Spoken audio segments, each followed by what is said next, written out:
it is wisdom, and that leadership at its best is accountable not only to the people, but to God.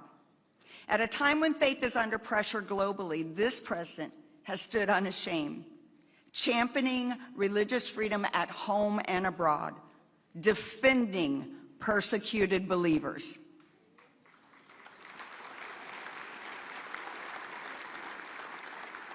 And affirming that America will always be a nation where people are free to worship, free to speak, and free to live their conscience. He is bringing peace through great strength.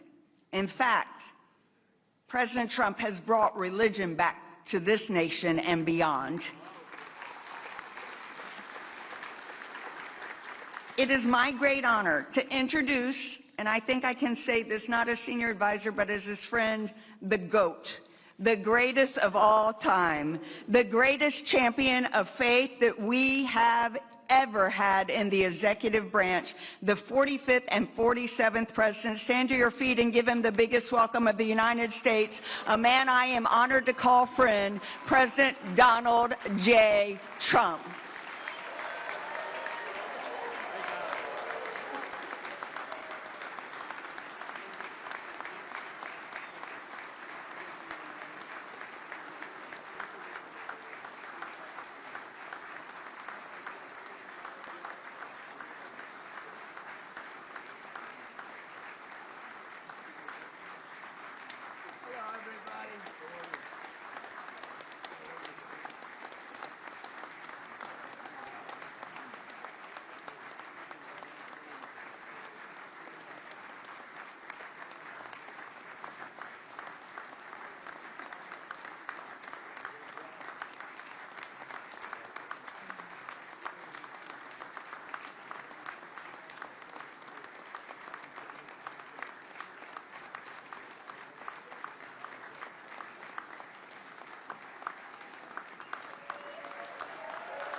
Well, thank you very much, and thank you to Pastor Paula. Paula's an incredible woman. She's been with me a long time, right from the beginning. This is a beautiful American tradition, and it's a true honor to be back with so many incredible leaders and people of faith at the National Prayer Breakfast. I think I've been here just about every time.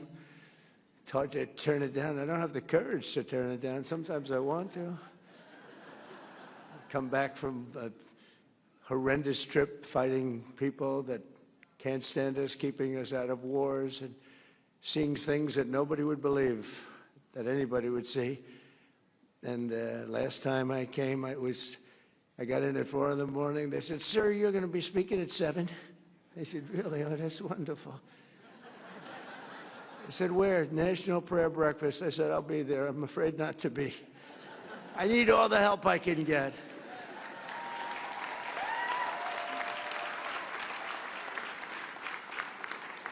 And you know, I never get a fair break from the fake news, which is back there. That's a lot of fake news.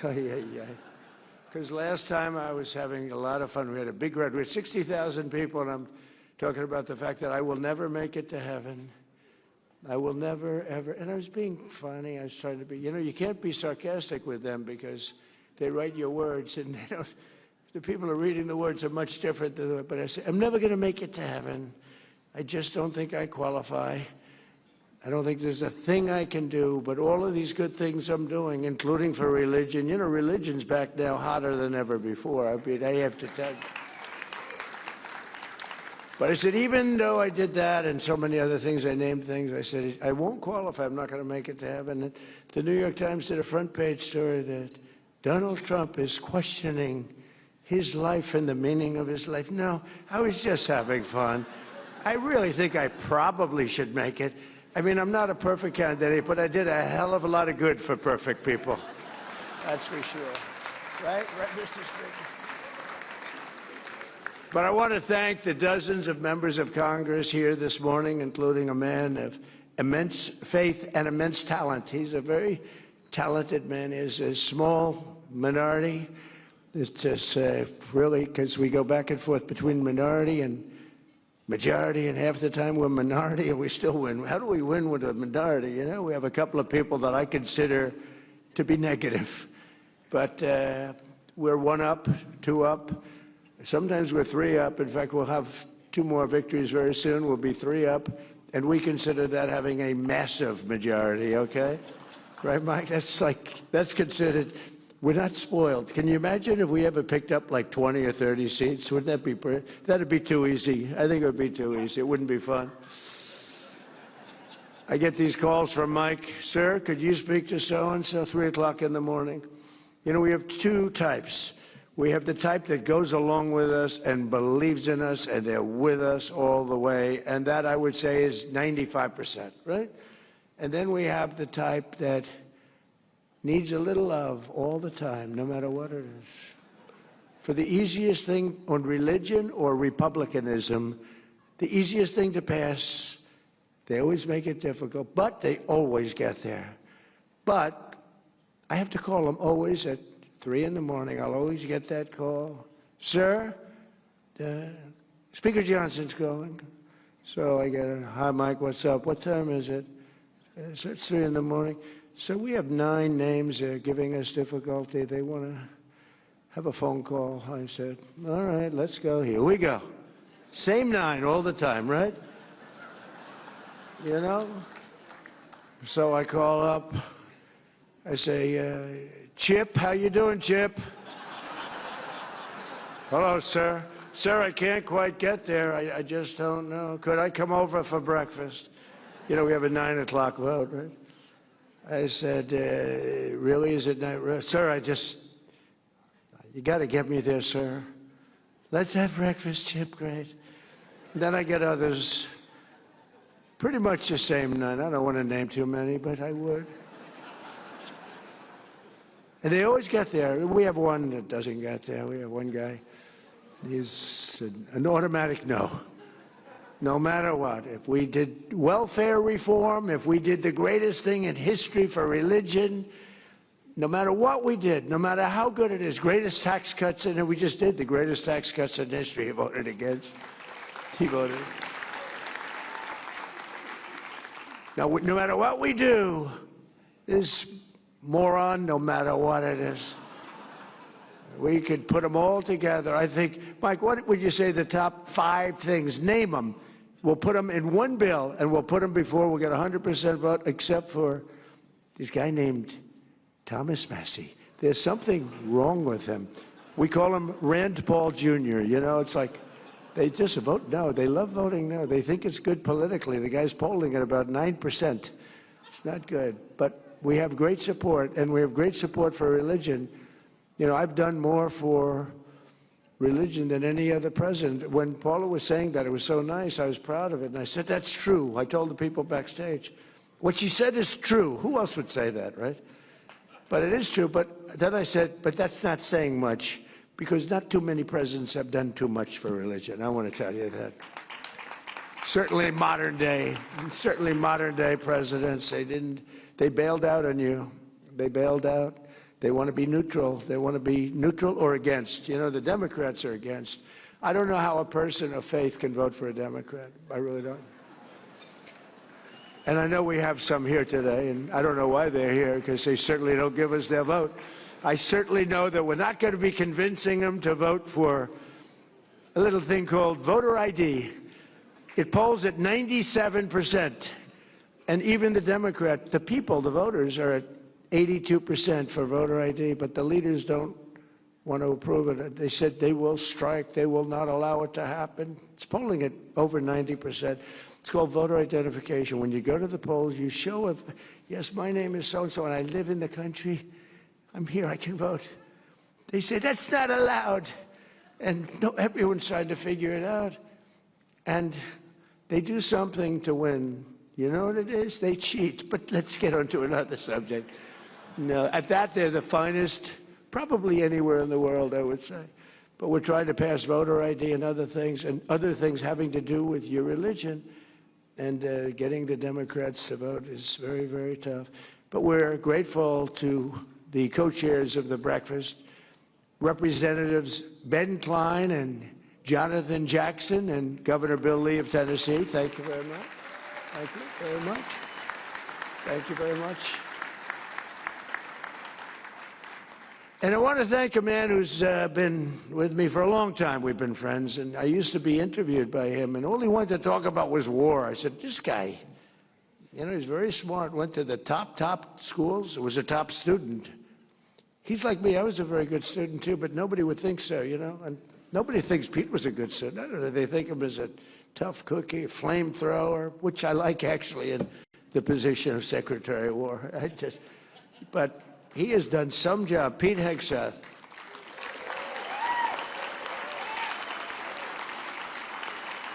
You know, he's very popular. He turned down a very large 5-year extension contract for millions of dollars a year. Oops, I don't want to say that. Your wife is here. She's saying, are you crazy? He's got the greatest wife. But it's true that Pete has just been incredible. And I used to go and be interviewed at Fox and Friends. You remember those beautiful days? And I'd say, what do you want to talk about? So I want to talk about releasing about 25 prisoners. They have arrested American soldiers because they taught them how to fight, and they fought really well, and they won every battle. And now they put them in jail because they said they were too tough. I said, so how many are there? 22. And some of these guys were they were fairly tough, wouldn't you say, Pete? But, you know, it's true. We teach people how to fight, and then you put them in jail because they fought a little bit too hard.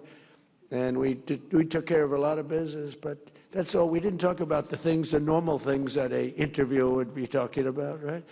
But I saw that, and I saw his love for the military. I was obvious. He was always looking to protect soldiers.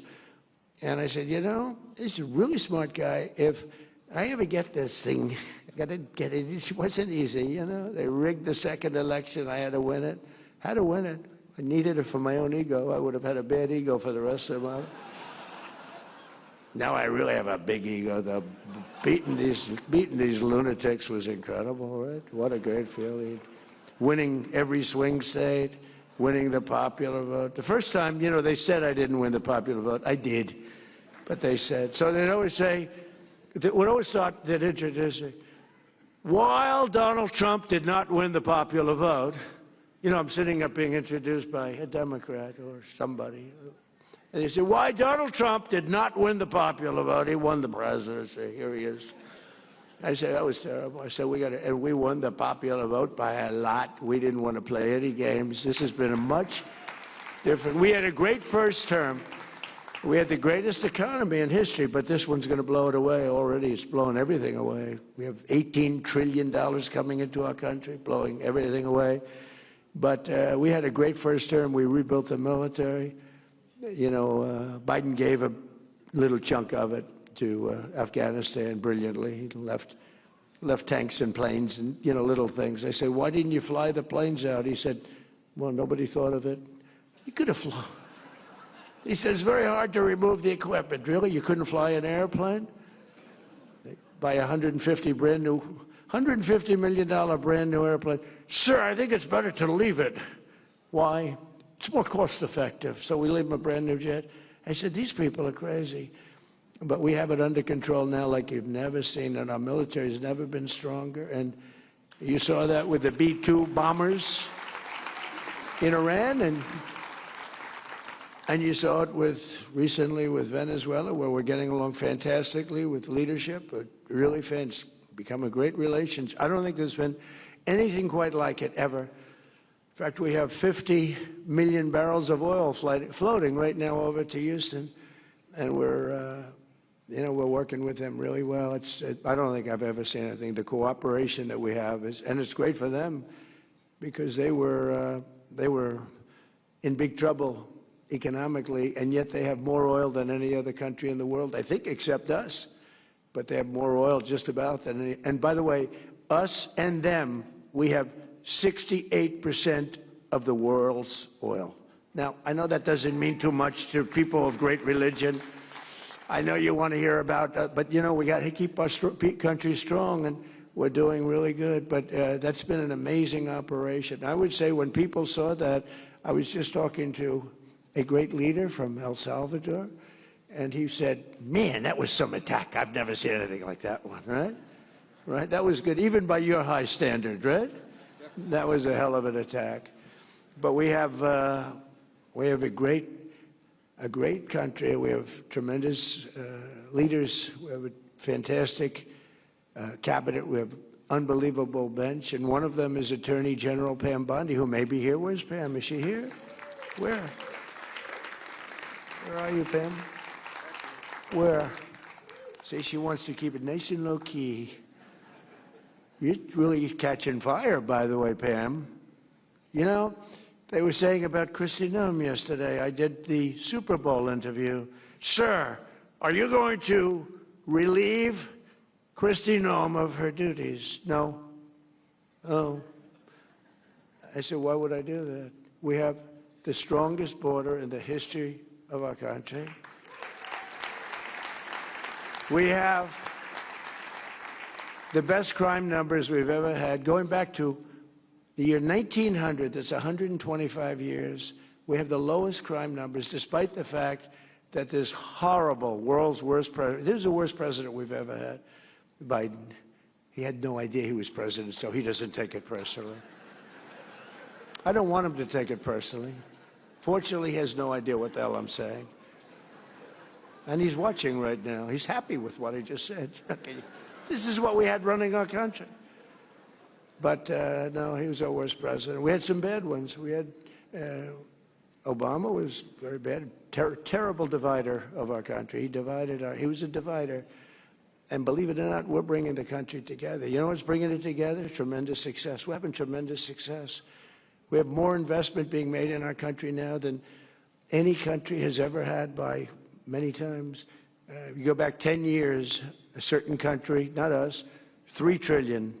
We have in 11 months, because the 12th month is coming out next week, we have $18 trillion of investment coming in. The biggest ever was 3 many years ago. And one of the reasons for it is Secretaries Doug Burgum and Doug Collins. They are drilling like, you know, my whole thing was drill, baby, drill. Where are they sitting? I love those two guys. Come on, stand up. And is Catherine there? That's Catherine. Yes. Hi, Catherine. Chris. What they are drilling like nobody. I spoke with Chris yesterday, Doug. I said, how we do? Sir, we're drilling more oil than anybody's ever drilled by double, right? By double. We're doing it. That's why I was in Iowa last week with the farmers who were doing very well. We just handed them $12 billion out of tariff money because they were taken advantage of by foreign countries, various foreign countries. And I said, how much was it that they got hurt for? $12 billion. I said, good, let's write them a check. I gave the farmers $12 billion.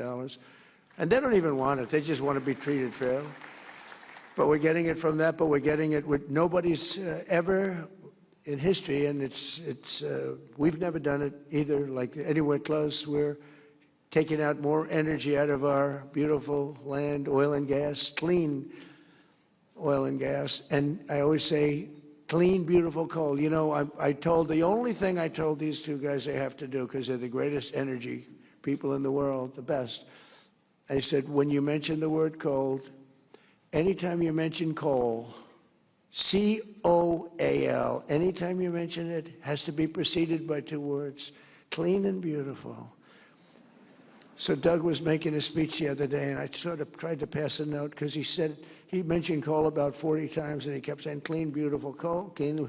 It really only works a few times, right? I said, no, when you say coal, clean, beautiful. You know, we buy all that wind from, we don't anymore. So we haven't approved anything in wind, right, Doug? Nothing, because it's, you know, just, it's a quick way to losing money, losing beauty, losing your fields, killing your birds. And other than that, it doesn't work. And Europe is getting, you know, Europe is so bad with the windmills, they're destroying their country with wind. And I was over there, it's not even recognizable what they've done. They've got a big problem on their hands. Between immigration and energy, Europe is destroying itself, and they better get smart. And I love them all. I'm friends with everyone of every country over there. I've helped them a lot. Got the GDP up from 2% to 5%, which is you know, for spending, for military spending. Nobody thought that was possible. Nobody thought 2% was possible. Got them to 5%. But it's not recognizable, Europe. If you go through the different cities, it's a very sad thing. And I tell it. I went over to Davos. They invited me. And when I left, they said, that may have been the stupidest invitation we ever gave to somebody, Switzerland. But they have to, I just say it like it is, they're destroying their country. Their energy is ridiculous, what they've done. And the immigration is, I'm telling you, it's a place where many of these countries are not recognizable, and I'd like to see them straighten it out. Very soon, it's going to be impossible for them to straighten it out. We have our director of national and international intelligence, Tulsi Gabbard, who's doing a great job. Where's Tulsi? She took a lot of heat 2 days ago because she went in at Pam's insistence. She went in and she looked at votes that want to be checked out from Georgia. They say, why is she doing it? Right, Pam? Why is she doing it? Because Pam wanted her to do it. And you know why? Because she's smart. And they said, well, this has to do, her position has to do, it's really not so, but her position has to do with international. I say, well, the same people that said that, they've been saying Russia, Russia, Russia has been screwing our elections, okay? So let's assume Russia had something to do with it. They say, no, no, Russia didn't have. So now they're saying Russia had nothing to do with it. Because if I say Russia, that it's perfectly fine. But you could add China and about 5 other countries to it. But she's done a great job, and Pam has done a fantastic job, and we appreciate it both. I haven't seen you in a couple of days. And I have one of the greatest negotiators. I'm so proud of him. He's a great negotiator. He's smart and respected by everybody. Jameson Greer, U.S. Trade. Where is Jameson? He's around here someplace. Thank you, Jameson. Boy, he's good. We have a great team. We have a great economic team, a great military team. We have Raisin Cain helps Pete. Raisin Cain, General Cain. He wiped out ISIS in 3 weeks. I was told by General Mattis and General Milley, sir, it will take 5 years. I said, what? Sir, it'll take 5 years. I said, you mean we have the best equipment in the world, and we're fighting guys that use bad rifles, knives preferably. They're very good with a knife, but a knife shouldn't do it. And I said, why? And I flew over to Iraq, and I met a guy named Cain. I came out of the plane, and there's a handsome general standing there. I had 3 generals. I went there to find out why the hell we couldn't win the war. Why aren't we winning the war against ISIS? They've been, you know, playing games with us. So I wanted to see, and that's where I met Raisin Cain. I said, what's your first name? Raisin, sir? They call me Raisin. I said, what the hell kind of a name is that? Right? We've learned a lot about her. Now we get it. In this very quiet manner, he's brutal. Just ask Venezuela. Ask Iran. They're negotiating now. They don't want us to hit them. You know, we have a big fleet going over to Iran. But so Raisin was there at the bottom of the plane. What's your name? Raisin. What's your last name? Cain. I said, so your name is, let's get this straight. Your name is Raisin Cain, right? Yes, sir, that's what they call me. You're the guy I'm looking for. And then he said, sir, if you'd like, you can go and sleep. You know, it's a 20-hour trip. If you'd like, you can go and sleep. We have quarters prepared for you. I said, no, no, I don't have to sleep. I've been on a plane sleeping for 20, I mean, I'm sleeping the plane. I don't sleep on planes. I don't like sleeping on planes, you know. I like looking out the window watching for missiles and enemies, actually. But he said, sir, we have a place prepared for you, and we can meet after you've rested. I said, no, no, no, let's go right now. So we did that. And I said to him, I said, they tell me it's going to take 5 years to defeat ISIS. No, sir. I said, well, how long would it be, General Cain? Sir, we can do it in 4 weeks. I said, what? We can do it in 4 weeks, sir. and I should have maybe a couple of weeks left over. I mean, you could do it in less than 4 weeks? Yes, sir. I said, well, how come they tell me, our television generals, as I call them, two very poor generals. I mean, these guys, they look nice. They were nice guys. They didn't have what it took, believe me. Yeah, some people have that. They don't have what it takes no matter what. I said, how come they tell me it's 4 to 5 years? And he said, well, I don't want to speak badly about anybody, so I'd rather not comment on that. I found that to be nice, okay?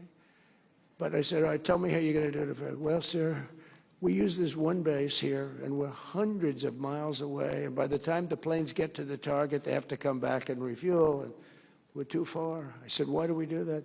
Because we don't want to offend any of the other countries. I said, we have a lot of portable airports, right, Pete? We have portable airports all over the Middle East, runways that are portable. You put them down, you take them up. We have equipment. Nobody has the stuff we have. We have airports that look better than Kennedy Airport. And they're built in sand. And it took us about 2 minutes to build them. No, the equipment is incredible. You can land any plane on them, right? Portable. And we've got many of them, sir. We have to use them. I said, why don't we? Because we didn't want to defend, offend another country. I said, let me ask you a question. You're in the middle of the desert. Would another country know if we're taking off from some strip in the desert? They would have no idea, sir. They don't have radar. They don't have anything. So he explained it. So we want to hit them, sir, from 17 different locations. And we want to hit them left. And we hit them, here we go. And we want to hit them right. Sure, and we want to hit them from the top. And we want to hit them from the bottom. East, west, north, south. Sir, they won't know what the hell hit, and we'll knock them out. We did it politically correct. 5 years, we'd call up the country head and we'd tell them, we'd like to attack ISIS today. As soon as the call was made, they'd call ISIS and tell them, you're going to be attacked, get the hell out of it. This is what we were doing for years, but not with Raising Cane and not with Pete Hegseth, right, Pete? We don't do that. And we have a little different method.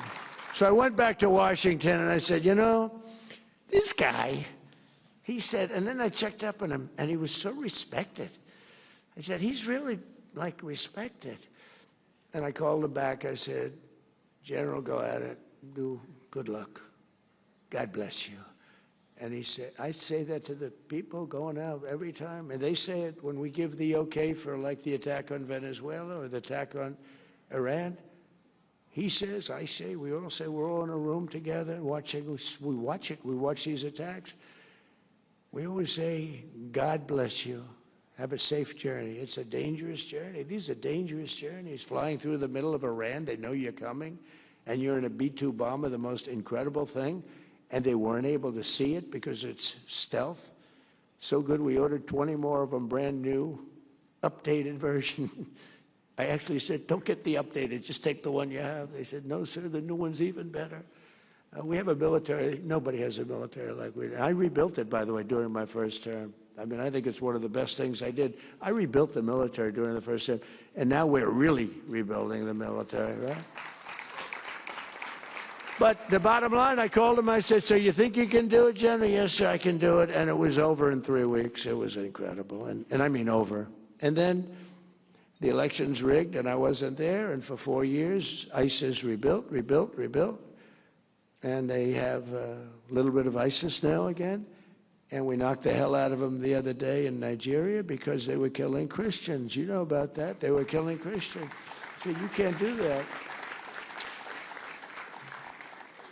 When Christians come under attack, they know they're going to be attacked violently and viciously by President Trump. I know it's not a nice thing to say, but that's the way it is. So we're also delighted to welcome visiting leaders and dignitaries from more than 110 countries. They're here, and including one of my favorite people, President Bukele of El Salvador. He has been so incredible. He has been such a great ally of this country. Thank you very much. Such a great ally. He's, some of you have seen, he operates rather large prisons like prisons at so low, you can't see from one side to the other unless you have perfect 20/20 eyesight with binoculars. That's how long and big. And they do a job. They do a very humane job, but they're very strong prisons. And we send a lot of the people that we capture, the murderers, the drug dealers, the people that came into our country illegally and have already committed massive crimes. We had 11,888 murderers, and many of them are in your prisons right now, right? And he does a fantastic job. I mean, it really sounds like a different kind of, this is a religious breakfast. You're going to walk away and say, he's the meanest son of a gun I've ever seen. But I'm not. I just want to keep our country safe. It's very simple. We have to keep our country safe. So I want to thank you, Mr. President, for a great, amazing job you do with our people, too. They work together so well. Appreciate it. Not easy.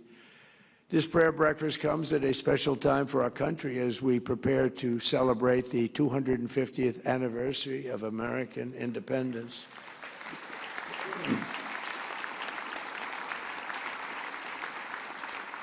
And we're also very shortly going to have the Olympics and the World Cup. And, I got them. I was the one that got the Olympics, and I was the one that got, and I was so upset because I got them. I tried to move them up, but I couldn't. And my first term, I was getting them, and Barack Hussein Obama would refuse to call the Olympics because, in all fairness, they took advantage of him. Remember, he went there. He flew all the way to whatever country, some beautiful country in Europe, and he made his presentation, and he ended up coming in last. And that shouldn't happen to a president. If you're a president, you have to get a wink. I'll go there, but are you going to give us the Olympics? Otherwise, I'm not going there. I don't want to. So he sat there, made a very nice presentation. He came in last, came in fourth place. So he hated those people. He won't say that, I don't think, but I'll say it for him. And so he refused to be involved with the Olympics. I got a call from Democrats. The Democrat mayor of Los Angeles called me. So we have a problem. We have a president that refuses to call the Olympic Committee. And I just won the presidency. I was president-elect. And so I wasn't even in office. And I called this gentleman from, I think, Denmark. Can you believe? They own a large piece of ice that we're negotiating for. Extremely, it's the biggest piece of ice in the world. World's largest piece of ice. They'll never run out of water. But I called the president, I called the various people, but the head of the Olympic Committee, very nice guy, and I couldn't get him off the phone. He was starving for love because nobody called him. They just wanted to know from the president, does the United States want the Olympics? They didn't want to choose the United States and then, have somebody say, like, we don't care. I said, I desperately want it. We're going to get it, blah, blah, blah. And I spoke to him, I spoke to other people, and I got it. I called up the Democrat from Los Angeles, happened to be the mayor of Los Angeles. He was devastated. He couldn't get the all they wanted to do is have an acknowledgement from the head of the country. Wouldn't do it. But I did it. We got the Olympics. And we got the World Cup. But then I don't know if Johnny's here from the World Cup, but that guy's great. He's great, my friend. But I got them both, and I was really upset because I got them. And then I said, think of it, I won't be president because they're in the following term. Because, when you get the Olympics, usually it's 10 years in advance. I said, so I did all that good work. It wasn't that easy. I got it. Then I got the World Cup. They both were happening now in a year, another year and a half, a year, right after the 250. I didn't get 250. I tried to claim it a couple of times. I said, and I produced 250-year anniversary. It was my deal. I got 250 years, and the press hit me hard on that one, so I gave that up immediately. But I happened to be president during that, so think of it. So I'm the president, and I got these two things, and I said, you know what? I got the Olympics to come to the United States, and I got the World Cup to come to the United States, and I probably won't even be invited to be there. And I was really angry. And then they rigged the election, and then I said, I'm coming back. And I got the Olympics, and I got the World Cup. Right?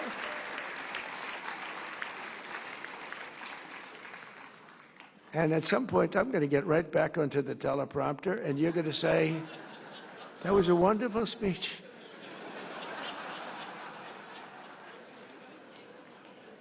On that momentous day in 1776.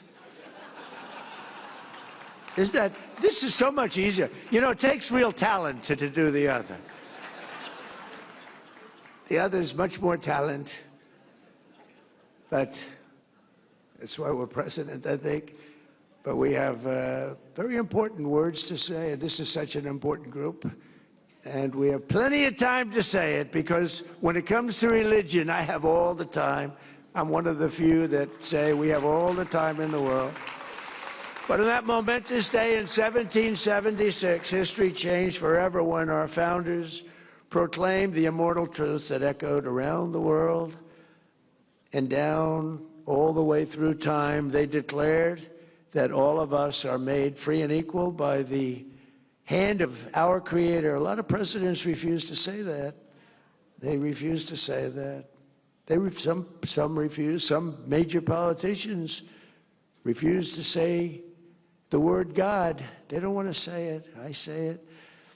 That we are endowed with our sacred rights to life, liberty, and not by government, but by God Almighty Himself. And those words rang out from Philadelphia and launched a revolution, not just in America, but in the hearts of all humanity. The principles of the Declaration of Independence, which is one of three, sitting right beautifully in the Oval Office. I took it out of the vaults, and it's beautiful. It's beautifully protected, and it's a magnificent document. I stare at it all the time, and I read it as often as I can. A true, brilliant work of art. They've stirred the spirit of patriots in every nation, liberated millions from tyranny, and lifted billions from poverty, and it's doing now more than ever before. We're doing better than this country's ever done. In 1 year, think of what we can do. We just have to keep it going, Mr. Speaker, if you don't mind. Okay, got to keep it going. But no, and the Democrats admit this. No president in his first year has ever done the things we've done. When you think we've gotten the largest tax cut in history, larger than even in the first term. But we've done something else, and I think we've brought back spirit to our country. You know, 2 years ago, you couldn't get anybody to go into the military. They laughed at you when they said they didn't respect our country. They didn't respect our president. They thought he was a joke. They thought our country was a joke. Other countries laughed at us and took advantage of us with tariffs, and we weren't allowed to charge, and they were allowed to charge, but we are allowed to charge. And I hope we get that Supreme Court decision, because we have taken in hundreds of billions of dollars of money. We're a rich nation again, doing what other nations have done to us for many, many years.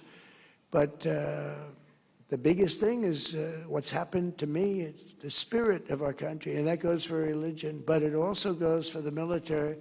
We couldn't recruit anybody to go into our great military. We were the worst I think it's ever been 2.5 years ago under the Sleepy Joe Biden administration. I call him Crooked Joe and Sleepy Joe. I find them to be equal, actually.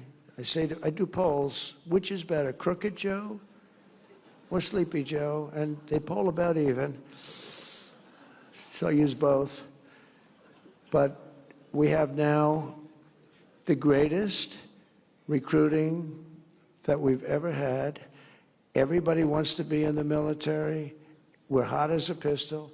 We couldn't get anybody to go into not me, the last administration. Nobody wanted to be in the Army, Navy, Air Force, Marines, the Coast Guard, Space Force, which is turning out to be good. I'm so proud of it, because I'm the father of Space Force. I'm the one that wanted it. So, but we couldn't get people.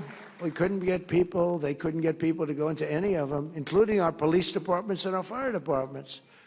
They weren't proud of our nation. They had no spirit. And now we have had the single greatest recruitment in the history of our country. There's never been anything like it. We have waiting lists of people wanting to get in. fact, if we want to expand the military, Mr. Speaker, this would be a very good time to do it. We have so many people want to get into the military that, we also won in the Supreme Court, as you know, based on merit. It was a merit, and we take people based on merit. Like, we'd prefer a strong person in the military as opposed to a weak person. We'd prefer somebody that's a strong, powerful person with extremely good vision that can shoot a rifle very well, to a person that's extremely weak, non-muscular, can't shoot a rifle, has no idea where the hell he is. We have a military where they all look like Tom Cruise, only bigger. Now we hire on merit now, and that goes for colleges. People get into colleges now. If you have great boards and great marks and you work, and then somebody else gets in that's not nearly as qualified, now it's a merit system. It's tough in one way, but it's, our country was built on a system of merit, and then we went away from it a number of years ago. We got it back. That was a brave decision by the Supreme Court, I'll say. And it's tough on some people. It makes people work harder, I think. But we have to base our country on merit, or we won't have a country. We were going in such a bad direction, it's incredible. And I give a lot of credit on that one to the Supreme Court. They give me some bad ones, too. But I give a lot of credit. That took a lot of courage to do it, but they understood it was the right thing to do. To be a great nation, however, I think, and I may be wrong, but I don't think so, because I've watched a lot and I study a lot. You have to have religion. You have to have it. You have to have faith. You have to have God.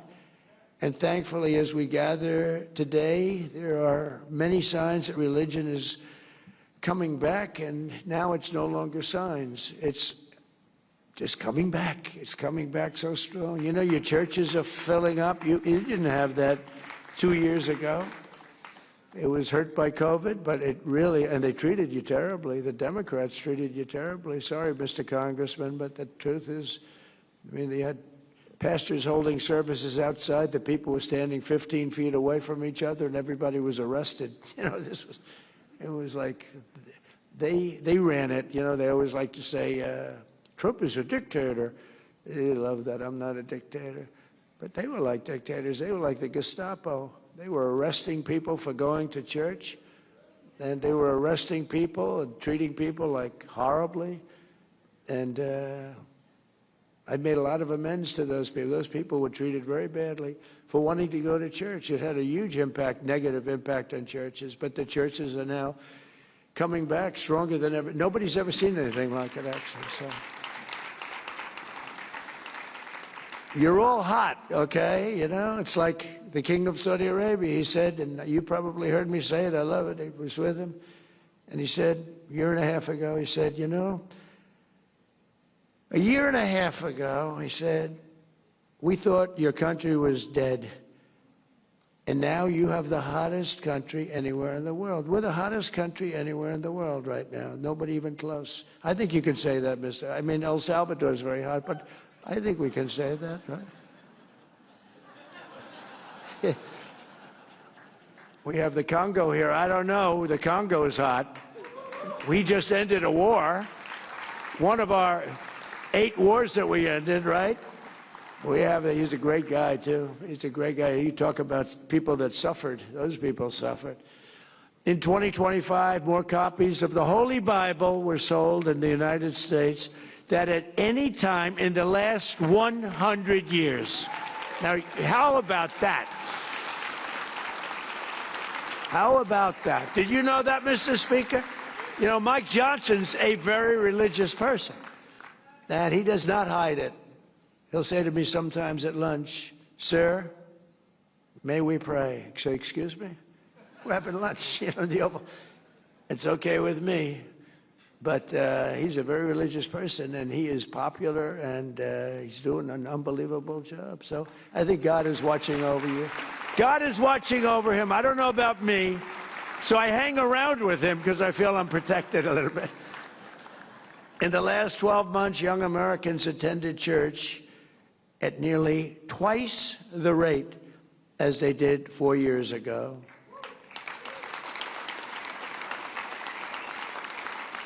And many churches, you see the stats, I mean, people are talking about it. The radical left is not happy about it. Many Democrats are not happy about it. This, by the way, will be the last year that Democrats show up to this event, I tell you. But I got to say, how the hell do you vote for these people? But some churches are seeing a 30%, 50%, or even 70% increase in the number of converts and also the number of people going to church every week. To support this exciting renewal this morning, I'm pleased to announce that on May 17th, 2026, that we're inviting Americans from all across the country to come together on our national mall to pray, to give thanks, and we are going to do something that everyone said, like, that's tough. We're going to rededicate America as one nation under God. You know, a lot of people...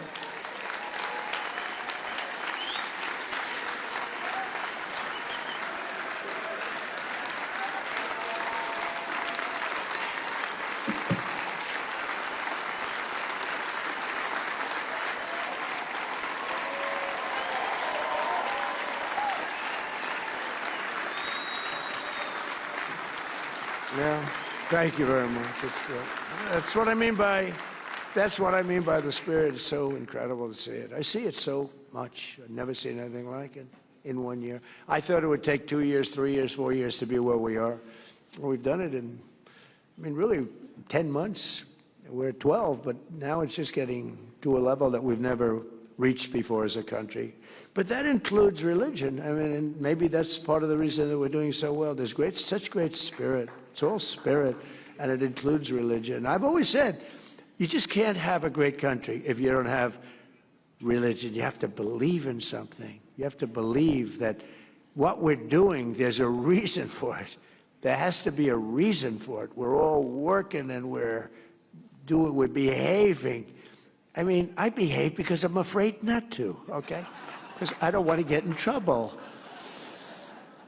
No, it's such a positive thing, and people are starting to see it, and they go into church, and they're meeting people, and families are developing. It's really, the things are happening in our country right now, and we have to get the bad ones out. We have to do it. We can't let that happen, and we're being very tough in law and order and crime, and I hate to say it, because it doesn't seem to go hand in hand, but you can't have people going to churches and coming out and have criminals taking advantage and doing things that nobody wants to even describe. And that's not happening anymore. You know, Washington, D.C. is a very safe city now. When I took over, Washington, D.C. was a death trap. Many people were being killed. 2, 3 a week, they were being killed. Come in from Iowa to look at the Lincoln Memorial, the Jefferson, the George Washington, the monument, and they called the parents, I'm sorry, sir, your son has been killed. What? Your son has been killed. That doesn't happen. You know, we took out 2,000 monsters out of Washington, D.C. It's not just that we have the troops, and they are central casting. I love them. I think, to me, it looks much more beautiful. You walk down the street, you have 3 guys that are 6'6" and angry-looking people, but they actually are very nice. They're angry when they see criminals, that's all. They get angry. They took Tren de Aragua, and honestly, I don't want to say this, but they beat the crap out of them. They beat the crap out of them. They found that they were doing bad things, and Tren de Aragua didn't want anything to do with these guys. Then we put them in the paddy wagon. We took them back to where they came from. You know that. But we took out over 2,000 hardcore criminals. You know, 2% of the population produces 90% of the violent crime. Think of that. Think of that. And Washington now is a very safe place. I get it all the time. I go into the White House and people that work in the White House come up, sir, I want to thank you so much. Young woman, man. They say, I walk to work. I couldn't have walked to work. I wouldn't have even thought to walk to work before. They walk to work. The place is booming. Restaurants are opening up. The restaurants were almost going to be all closed. They would have been all closed. You couldn't even go, even if you got there, the restaurant would be robbed with people sitting there. Hold up your hands, everybody. Give us your money. And then they'd whack people with the butt of a gun. And Washington is a very safe city. We have almost no crime.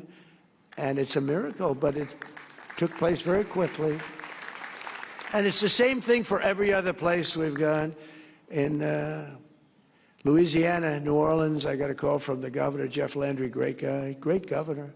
He said, could you send the troops? Because I'll tell you what, this place is out of control. I did, and in a period of 2 weeks, we got crime down by 25%. Now it's been about 7 or 8 weeks. We have it down 77%, and within another month, they're not going to have any crime, and they're not going to have any crime in that wonderful city of joy that people go up and down. Right? They're not going to have any crime there. It's amazing. Memphis, Tennessee is another one. The mayor works with us. And, you know, it's nice when they work with us. It's just so much easier. Sometimes we can't work with them. Like in Minnesota, they won't work with us, but we've still driven crime down 25%. If we didn't have to fight this horrible governor and this horrible fake mayor, Fry, you know, this is the Constitution of the United States. People don't want to be mugged. They don't want to have a murderer living next door that was, you know, killed 3 people in a certain country and is now living beautifully here. Because generally speaking, if they've killed in another country, they're not going to be the best of citizens. And they're rough people. Remember in the campaign, I used to say that their criminals make our criminals look like babies. It's true. These are some of the meanest, most vicious people. They only gave us the worst. They don't send, you know, they're very smart. Guys like the president over here, El Salvador. He's sent us a few. I don't want to talk to him about it. But he sends us some real bad ones. He's not, look, you just say it, we'll do it more positive. Isn't it true that you will not send your good people to the United States? Wouldn't you say? Look at him. He doesn't know. He said, what's going on here? But no, he sends bad people to the United States. And I'm going to talk to him after this. But I love him. He's done a great job, right? They're smart people. And they're very streetwise. You know, when you're running some of these countries in South America, Latin America, you got to be streetwise. You got to be smart. He's very smart, very streetwise. But these leaders of those countries, they're not sending. They cherish their good people. They only send us their bad people. But we have done some job, and we have, in Minnesota, crime's down, just despite that we have to fight these lunatics over there that are stealing money, by the way, also. I believe it's actually a cover-up of the $19 billion at least that they've stolen. I actually think they do this as a cover-up. Under the Trump administration, we're standing strongly behind Americans of faith, stopping the attacks on our values, our traditions, defending religious liberty, like no president. I believe like no president has ever done before. I do believe that. We got rid of the sinister Johnson Amendment so that pastors can speak the truth and they can speak it without having their tax-exempt status revoked. I was with a large group of ministers, pastors, priests, rabbis. We had a group of people that were a great group. And I asked them for help. Paula White was there, remember, Trump Tower at the top of the building, beautiful building. And they were so enthusiastic for the first election. They were so enthusiastic. And I didn't want to be pushy because I'm not a pushy individual. But I didn't want to be overly aggressive. So I figured I'll ask them in the second meeting. So the second meeting came, the similar group, ministers. We had Muslim leaders there. We had everybody there. But there were about 55 of them. Beautiful boardroom on the top floor, tall building, beautiful building in New York. And I said, I'd like to ask, and they were so good. They, sir, we love you, you're great, blah, blah, blah. I figured this was going to be the easiest endorsement I ever got.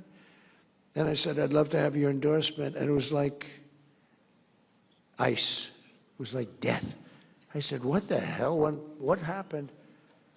I said, could I ask what's going on? You were really nice, and now you've just clammed up, and you're like scared. And one of them stood up, that Paula knows very well. He said, sir, we're very concerned because if we speak about religion, if we ever endorsed you as an example, we would lose our tax-exempt status immediately and our church would go out of business. He said, what's that all about? And it was the Johnson Amendment. Lyndon Johnson had a fight with somebody in Dallas or Houston with a minister, and he didn't like him, and they didn't like each other. And the minister thought he was terrible, and I guess he didn't like the minister. And he was a powerful president. He knew how to do things, and he got something passed called the Johnson Amendment, which basically takes away your right of speech. And people like me, and people like a lot of people, they want to hear from ministers. They want to hear from priests. They want to hear from them. And you were restricted from talking about very important things like who to elect. If you said that, you were gone. You couldn't do it, even if you said it in a very nice way, because they were going to be better for the church. And we worked hard, and we're going to make that permanent pretty soon, I think, Mike. But we worked hard at getting rid of the Johnson Amendment. It's gone as far as you can say anything you want. Now, if you do say something bad about Trump, I will change my mind, and I will have your tax-exempt status immediately revoked. If I go into one of these churches, we will stop Trump. You ever hear some of these guys? I said, not too many, I can tell you, because we won like 94% of the vote. People got it. People got it. We had a lot of people pretending. They pretended to be very religious, but I don't believe they were. But the people ultimately got it. You know, you have a Robert Jeffress. I don't know if he's here. Is he here, Robert? Is he here? Robert Jeffress was on television in 2016 when I just sort of announced I was running. And he said, I know every candidate very well. There were 18 candidates, me and 17 others. He said, I know every candidate very well. And I know Trump a little bit. But he may not be as good with the Bible as some of them. He may not have read the Bible as much as some of them. In fact, he may not have ever read the Bible. But he will be a much stronger messenger for us, and he will get things done that no other man has the ability to get done. And I endorse him fully. And I said, you know, that guy, I didn't want to admit anything, but that was very interesting. And I think we've gotten more done, Paula, than anybody could have ever gotten done. What we've done, nobody else would have been able to do. We reinstated also service members who were thrown out of our military over religious objections. That was a big deal. They thrown out over religious objections to vaccine mandates and all of the other things. They used any excuse they could. We restored those patriots to their former ranks with full pay. We've given them full pay. They were taking advantage of it. And I really think it was over religion. I actually think that they used the vaccines as a way of really punishing people over religion. I don't know how you can vote for these people. I really don't. I don't know how you can. We passed the largest ever expansion of school choice so that every parent has a chance to send their child to a school that shares their values. And today I'm also pleased to announce that the Department of Education is officially issuing its new guidance to protect the right to prayer in our public schools. That's a big deal.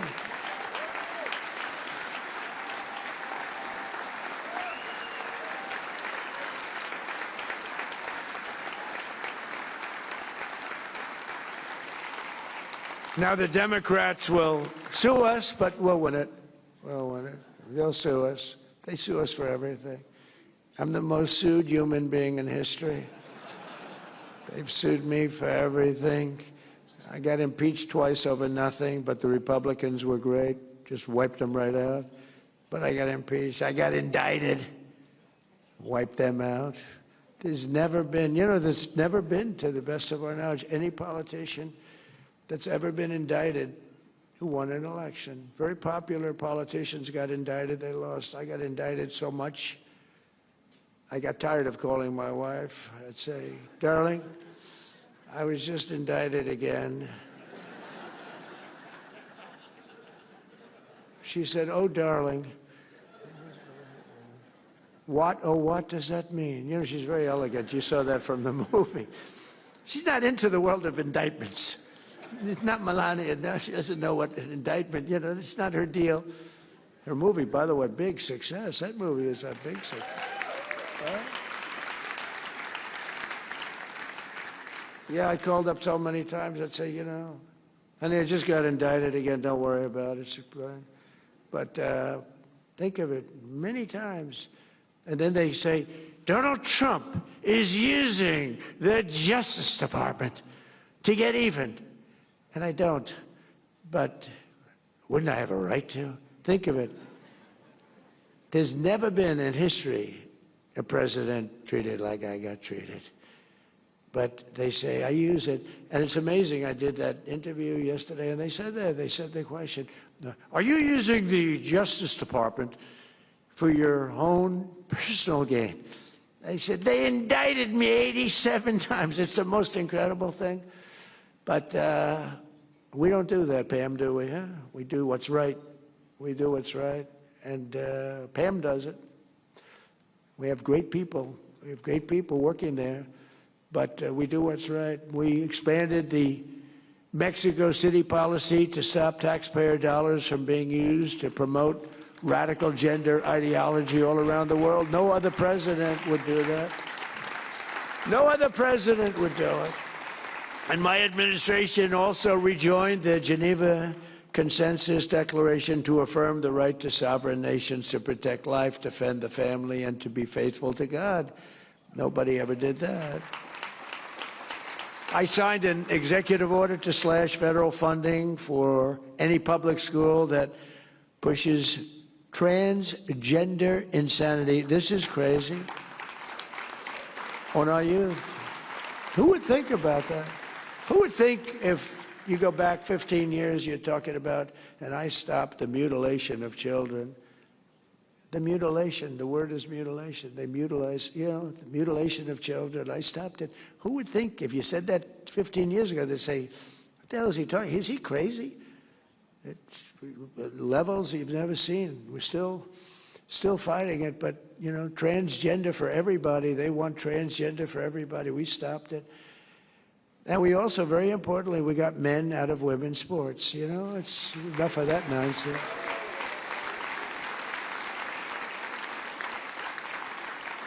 We created the White House Faith Office, first time ever, which is its 1-year anniversary this month, and headed up with Paul and Jenny and some incredible people. And we created the Presidential Commission on Religious Liberty. We do a lot. That's a great commission, by the way. That's a phenomenal commission. I signed it. Everybody wanted to be on that commission. That was really something. That was a good sign, too. And we have incredible people on it. I signed an executive order to combat the vile scourge of anti-Semitism, which is really raging, rising. Surprising. Nobody thought they'd see that happen very, very rapidly during the 4 years of Biden. And I set up an official Department of Justice task force to eradicate anti-Christian bias, because you do have a lot of that. They don't talk about that. They're always talking about other religions and other different, but a lot of anti-Christian bias, and you see it going in foreign countries. I mentioned Nigeria. There are others. We're hitting them very hard. My administration is confronting head-on the militant and really intolerant campaign that tried to drive religious believers out of public life and out of society. I mean, religious leader, and now religious leaders are respected as much or more as any leader of any type anywhere in the world. Religious leaders are respected again, and that's the way we have to have it. They really are respected again. They were having a hard time. They were having a very hard time. The last 4 years previous to the one that we served, the last 4 years were brutal on religious leaders. They were brave. Some were very brave. Some couldn't take it, and that's a lot of people understand it. Some were brave. really brave. The Department of Justice recently charged 9 individuals for storming a church in Minnesota during a worship service and trampling on Americans' First Amendment rights. I watched that tape, and you know, that was violent. I saw the people sitting there, Pam, and they were scared. They were, well, some were scared and some were holding up their hands like, I believe in God. But they were violent people. Screaming, your parents are Nazis. Your parents are Nazis. The people are sitting away. And I thought the minister was great. He was so calm and good. They're screaming at him. Terrible. Right in the middle of a church service. It's got to be illegal. I mean, Pam is doing it. I'm not doing it, but Pam is doing it. And I'll tell you, people are happy with the job that's taking place because they're bad people. They're bad people. You have one Trump hater in particular that just, I watched his performance. It was terrible. They try and use freedom of the press and all this to get out of a criminal event. But they were, that was a horrible thing to witness. And if we allowed that to go on, you wouldn't be able to have a church. No, everybody would be afraid to go to church. And that we are not going to allow, are we, huh?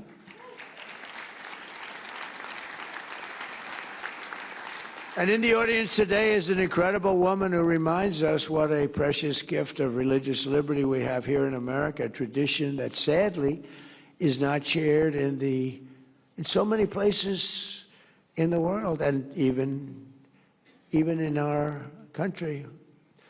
And our media is so bad. If we had a good media, it would be so much easier. But think of it, we're doing this all with a really corrupt and bad media. Miriam Ibrahim is a Christian from Sudan, and I'm working hard to end that war. We're very close to getting it done. That'll be number 9. If we don't get Russia, Ukraine first, but we're working hard to end that whole war. We're very close to doing it. We've almost done it. In 2014, a Sharia court in that country sentenced her to 100 lashes and death for marrying a Christian man. At the time, she was 8 months pregnant with a daughter. Miriam was ordered to renounce her faith in Christ, but she refused to do so and gave birth to that daughter, Maya, while she was in shackles, being beaten and living in a condition that nobody in this room would even be able to imagine. Believers all over the planet rallied to Miriam's cause, prayed for her protection, and successfully pressured for her release. I did that. I did that with one phone call, actually. And she had such support. It was so easy. And when I explained it to the powers that be, yes, sir, we will do it right away. I just wish I knew earlier. But it's a big world with a lot of people. Miriam and Maya are here this morning and now live safely in America, where we protect Christians. We don't kill them, we protect them, and you're getting protected better now than you've ever been protected before. So Miriam and Maya, thank you. Where are you? Are they here? They're here someplace. Where are you? Please stand up. Stand up, thank you.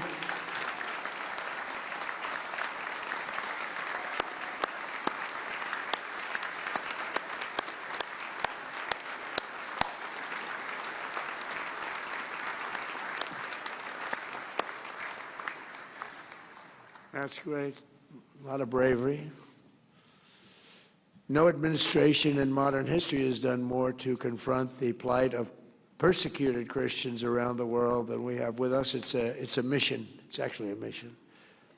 On Christmas Day, in close coordination with the government of Nigeria, we worked with them, but they got to get tougher.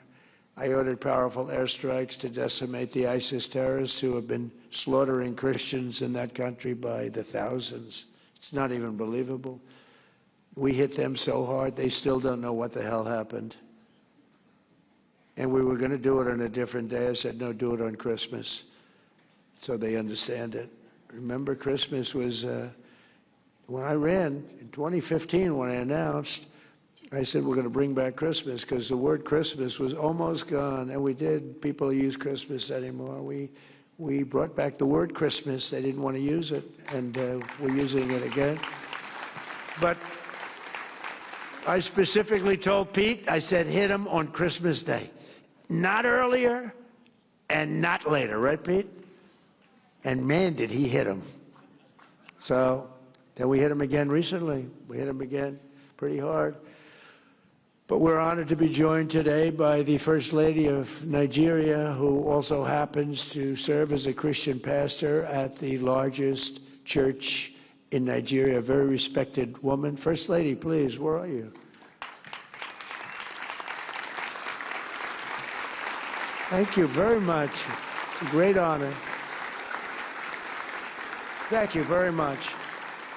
Very respected person, too. Thank you.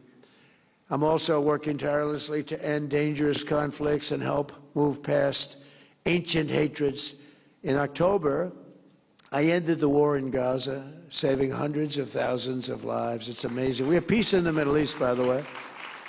First time in 3,000 years. We have peace. There are little embers, but it's nothing much. You know, we got back the last hostage, dead hostage. We got back all the hostages now, all of them. We got the 20, but we got many. You know, we got hundreds back before that. But we got back the last hostage, dead hostage, and Hamas helped us get it back. It was a big statement. Now they have to disarm. Some people say they won't, but they will, and if they don't, they're going to not be around any longer. But they agreed to disarm. As the Bible tells us, blessed are the peacemakers. That's true. The peacemakers are very important. But you can only have peace, I find, through strength. If you don't have strength, peace is very hard. And we have strength. In 1 year, I've ended 8 raging wars, such as Cambodia and Thailand, Kosovo and Serbia, Pakistan and India, Israel and Iran, Armenia and Azerbaijan. These are all wars that were, President Putin called me up on Azerbaijan and Armenia. He said, I've been working 10 years to get that war. How did you do it?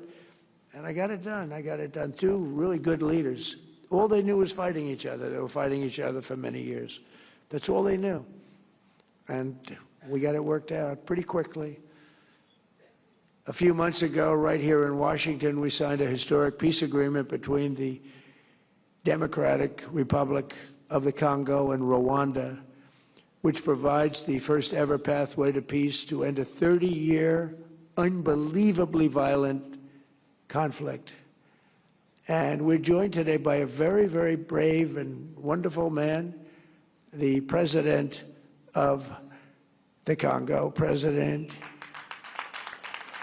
Hey, President, would you stand up, please? You are so...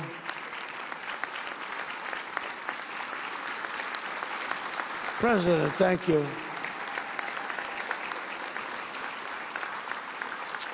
And you really are, you're a brave man.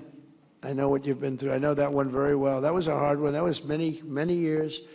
And it's working out okay. Nothing's easy.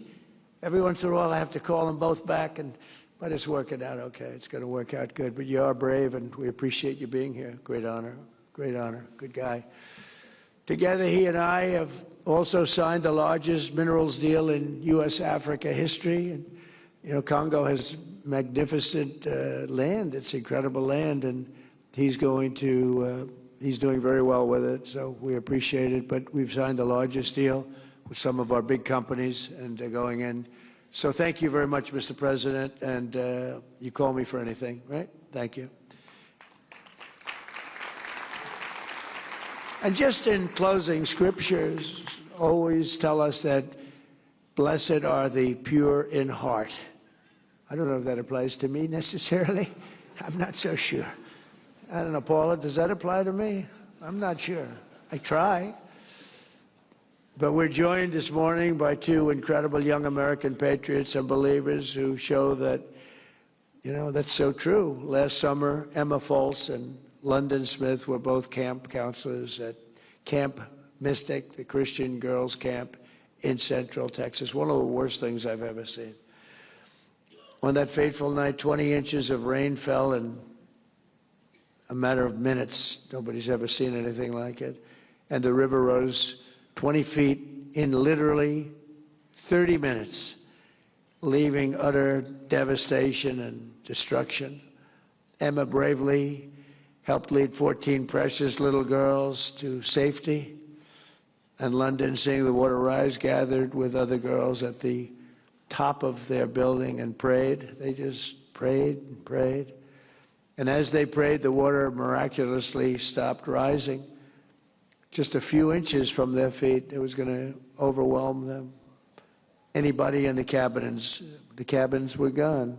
Anybody in the cabins were gone. Who would have known? They thought the cabins were the safe place to be. It wasn't. Then the water began to retreat, and many hours later they were finally rescued. As you know, many young people died that night. When asked what she hopes others to take away from her story, London said, "This life is not promised. Our breath every minute is not guaranteed. Because of that, we shouldn't take life for granted, and we should just live it well." I mean, it was an amazing statement. I saw her make the statement. Young girl making that statement. Incredible, actually. A very complex statement. Smart, but true. London, I know exactly what you mean, and I want to thank you both for being here and your remarkable, incredible courage. It's been really amazing. And if you could at least stand, you know, I said, "Would you like to speak?" And they said, "Well, we're a little shy." But you know what? You may be shy, but you're very brave. Would you please stand?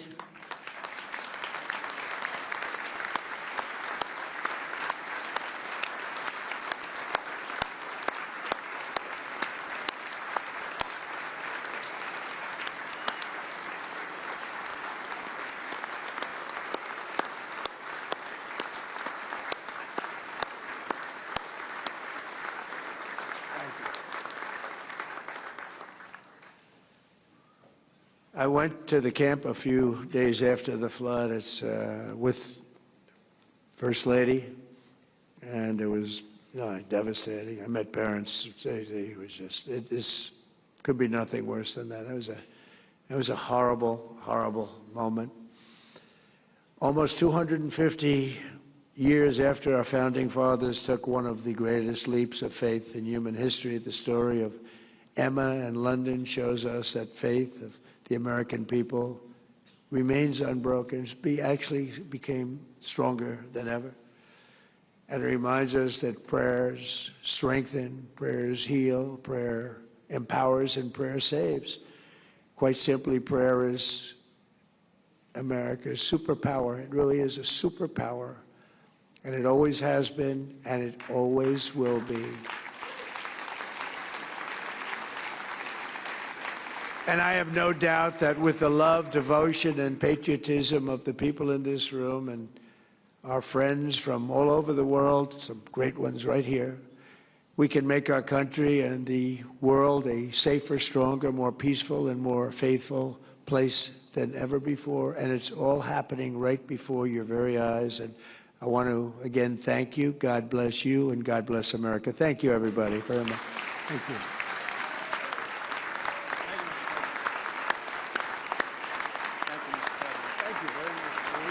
For you here shortly. Okay, good. Let's do that now. Yep.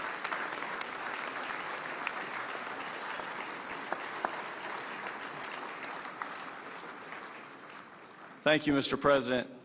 Would you all please join me in a prayer for the President?